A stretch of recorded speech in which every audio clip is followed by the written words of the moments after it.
Él es Prasant Nadulkandi. Prasant recibió la titulación de grado en Ingeniería Civil del Indian Institute of Technology, Guwahati, en India, y el doctorado en Mecánica Computacional por la UPC Barcelona Tech, en España. Recibamos con un fuerte aplauso a Prasant Nadulkandi.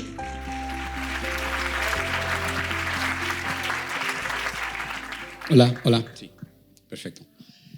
Yo voy a hablar muy lento, porque castellano no es mi idioma principal, ¿ok?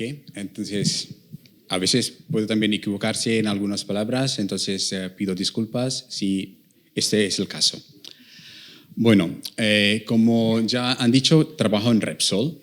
Mi profesión es de matemáticas aplicadas. Entonces, en mi trabajo actual me brinda oportunidades para resolver algunos de los retos más importantes que enfrentamos como humanidad. ¿Y cuáles son los grandes retos? Uno es la descarbonización de nuestra industria. ¿Okay? Y el segundo es producir productos y energías sostenibles. Esos son uno de los grandes retos que tenemos, ¿ok? Y dado que estamos ahora en modo de buscar soluciones, son de largo plazo. Entonces, cuando vosotros seráis adultos, entráis en el mercado laboral, vamos a seguir teniendo esos problemas, ¿vale? Y el punto clave que quiero, un mensaje principal que quiero dar es que la tecnología es muy importante para abordar esos problemas, ¿de acuerdo? Y para fijar ideas voy a hablar de un proyecto en que participo, donde la idea es reciclar los residuos plásticos, la basura que no tiene nada de valor, en algo que tenga valor, y así cerrar el círculo de economía circular, ¿de acuerdo? ¿Y por qué es importante? Lo puedes ver en este slide, ¿vale? Es fácil recordar los números que están ahí. Casi todos son cuatros, ¿vale? El 4% de toda la producción anual del petróleo se destina a la fabricación del plástico, ¿vale? Ahora, en los medios se demoniza el plástico, pero es un material maravilloso. Es que sin plástico ni podéis imaginar cómo seríais vuestras vidas.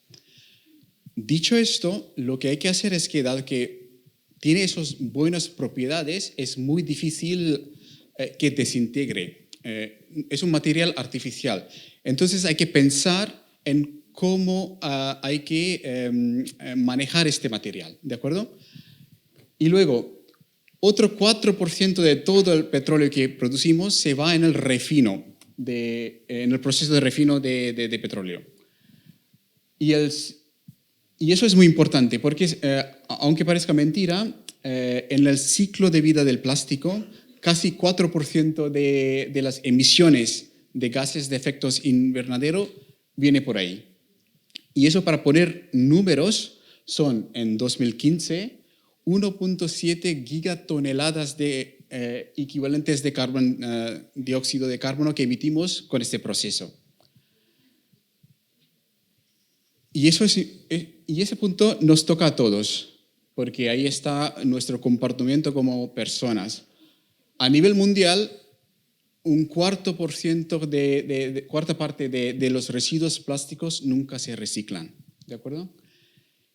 ¿Y qué pasa? Si enterramos los plásticos en la tierra y si degradan eventualmente, se producen microplásticos y emisiones de metano. Metano es 80 veces más peligroso a nivel de efectos ¿Eso? ¿Sí? ¿Me entendéis, verdad? Que dióxido de carbono. Entonces es muy importante cuidar de este aspecto. Y a veces gente incinera plástico. Eso es muy peligroso porque libera algunos químicos tipo dioxinas, furanos, mercurios, que son tóxicos. Y algunos son cancerígenos. Entonces hay que evitar incinerar plásticos. ¿De acuerdo? Vale, y un 40% de todos los residuos de los vertederos se queman a cielo abierto. Entonces es un problema gravísimo. ¿Y qué hacemos en ese proyecto europeo que mencioné que lidera Repsol? Sometemos esos residuos plásticos a un proceso que se llama pirólisis. ¿A alguien le suena qué es pirólisis? Bueno, lo vemos todos los días cuando cocinamos en la casa. Cuando preparamos alimentos, en el sartén, ese proceso técnicamente es pirólisis. Es pirólisis. Con el calor vamos a degradar cadenas grandes de proteínas en pequeños para que podamos digerir cuando comemos. ¿De acuerdo? Hacemos lo mismo, pero a muy alta temperatura a los plásticos. Y de ahí vamos a sacar unas materias primas, se llama olefinas. Esos son hidrocarburos pequeños donde hay al menos un enlace de doble enlace entre carbono y carbono. ¿Y por qué tiene valor? Porque con esto, si sometemos a otro proceso químico, se puede repolimerizar. Y el plástico es un polímero, ¿de acuerdo? Entonces, aprovechamos los residuos para crear otra vez plástico. Y en ese sentido es una economía circular, ¿de acuerdo? Y ahora la pregunta, ¿y qué hace un matemático en un proyecto tipo esto que parece que todo es química, ¿vale?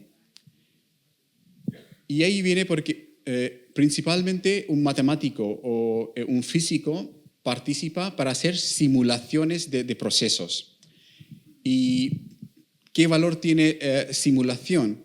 Eso es para entender la física, la química que pasa dentro de un reactor para que podamos diseñar mejor tal reactor y maximizar el contenido de olefinas que sale en esta reacción. ¿De acuerdo? Y luego hay que llevar ese proceso a una escala laboratorio a un proceso comercial. Y eso no es nada fácil, entonces las simulaciones ayudan. Y luego pregunta, ¿qué es simulación? Bueno, eso como dijo Morpheus en la película Matrix, ¿no? A nadie se puede decir qué es la simulación. Vosotros tenéis que verlo. Pues lo que veis es una simulación. ¿Qué estamos viendo? Estamos viendo una simulación de fluidos incompresibles. Agua es uno de ellos. Entonces, cuando agua se tiene que cruzar en una sopa de letras, aquí es un producto que creamos cuando yo trabajaba en la universidad con mis compañeros Jonathan y Borja. Como veis, es un comportamiento muy complicado. El movimiento de fluidos es nada intuitivo. Si quedamos a pensar cómo sería en futuro, cómo compartiría, es muy difícil saberlo. Y las matemáticas que describen las ecuaciones también son tan complicadas que no se puede resolver en papel. Por lo tanto, hay que desarrollar ciertas herramientas matemáticas que se llaman métodos numéricos, que es mi especialización. Aplicando esto, creamos algoritmos que resuelven ese tipo de simulaciones. ¿Okay? ¿A alguien suena qué es la animación que está a la izquierda? Las olas. Y lo que veis aquí es la solución analítica, una aproximación, pero una solución analítica de cómo se mueven las partículas de fluidos en alto mar, cuando hay una ola. Entonces, como vemos, la ola está pasando, pero las partículas no se mueven tanto como las olas. Quedan en un movimiento circular y es muy interesante, ¿eh? Todas las partículas no se mueven con el mismo amplitud. Por lo tanto, si tiramos algo en el mar, eventualmente se llega al shore, a la orilla, ¿verdad? Sí. Entonces, ¿qué es? Y por otro lado, es una simulación de dos fluidos, donde la interfaz, por ejemplo, podría ser aceite y agua, y la interfaz no es recto. Entonces, naturalmente, habrá movimientos de fluidos. Pero lo que ves ahí es una aproximación con métodos numéricos de cómo simular este movimiento, pero si ves al final ocurre cosas raras que no son físicas. Por lo tanto, desarrollar métodos numéricos es una carrera en sí mismo. Hay que tener ciertas propiedades. Entonces, ¿qué es lo que hago yo? Yo a veces uso soluciones analíticas para pensar cómo crear métodos que son mejores. Lo que veis aquí es una simulación, por ejemplo, en una barra, si por la parte central ponemos una temperatura de 100 grados, ¿ok? Y el resto es a una temperatura 0. Y queremos saber cómo se difunde el calor, ¿vale? Y distintos métodos numéricos te dan soluciones distintas, ¿de acuerdo? Algunos son estables, que comportan bien. Por ejemplo, lo que vemos aquí es que si yo me planteo, mira, ahora necesito más resolución en lo que estoy simulando, parece que algunos métodos te dan soluciones que son realmente basura a nivel numérica, ¿de acuerdo? Entonces, ¿cuál es la misión de este área de especialización? Es aproximar los cálculos de los incógnitas que normalmente es muy difícil calcular de manera analítica desde un punto de vista y hacerlo a gran velocidad. Y eso tiene mucho valor. Y hay ciertas propiedades que queremos tener en esto. Para entender qué es la estabilidad, porque esto se aplica tanto a seres humanos también. Si tenemos un proceso donde podemos pensar que el presente determina el futuro, eso es un proceso determinística, si metemos perturbaciones en el inicio, el resultado después de cierto tiempo tiene que tener perturbaciones acotadas. Si aplicas esta definición a personas, podemos decir, esta persona es estable, ¿de acuerdo? Entonces, hay que diseñar métodos que también son estables. Y ahora vemos un par de problemas que estudié cuando tenía más o menos vuestra edad. ¿Cuántos de vosotros estáis en bachillerato? Vale, perfecto. Muy bien. Entonces, este fue uno de los problemas que resolví cuando tenía vuestra edad. ¿A alguien le suena? ¿No? Os cuento, porque el problema es simple. Solamente necesitáis saber, no, es realmente simple, porque aplica solo conceptos de cinemática, ¿ok? Pensáis como el guepardo y el gacela, ¿ok? El punto A que está aquí es el guepardo y B es la gacela. A tiempo cero, el predador está aquí y la gacela está ahí. Y la gacela siempre va en una línea recta con una velocidad constante.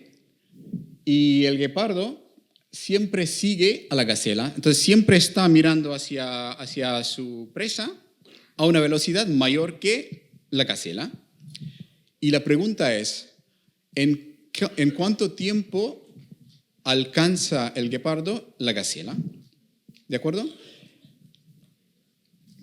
¿Por qué os estoy contando esto? Porque eso fue el problema que me enganchó o mi interés en física. Y a veces tenemos preguntas, ¿no? Oye, ¿ciertas carreras me va a gustar o no me va a gustar? Pongo este problema aquí porque si intentáis resolver este problema y si le enciende algún bombilla en el cerebro, estáis para esta carrera. Si veis que esto es aburrido, yo creo que hay que plantearse otra carrera, ¿de acuerdo? Eso es importante. Bueno, ahí pongo, la solución está ahí, ¿ok? Pero como veis, es simplemente hay que usar conceptos muy básicos. Este problema ahora si pongo a los adultos, la mayoría no se pueden resolver esto, te digo. Entonces, eso es una manera de filtrar quién tiene las habilidades y quién no para seguir ciertas líneas de trabajo. Y este es otro problema justo cuando estaba terminando mi bachillerato. ahí es donde me encendió la bomba,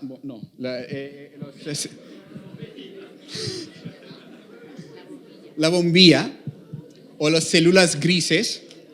Mira, ya os advertí, mira, mi vocabulario es muy limitado en castellano, ¿ok?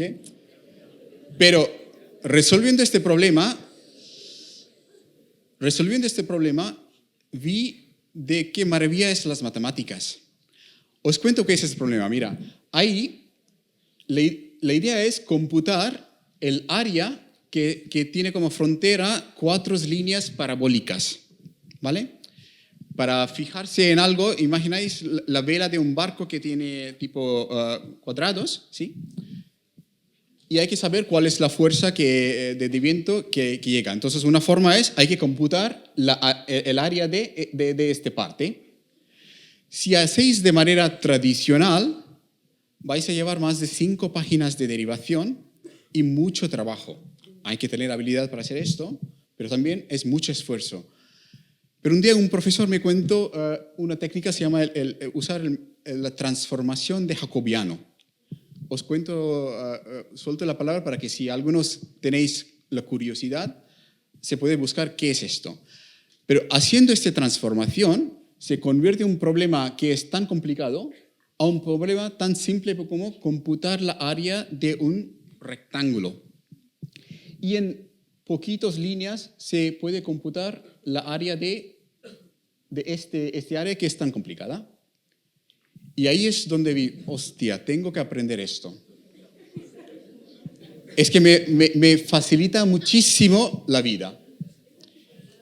Y así, igual que ese libro es solamente libros de problemas.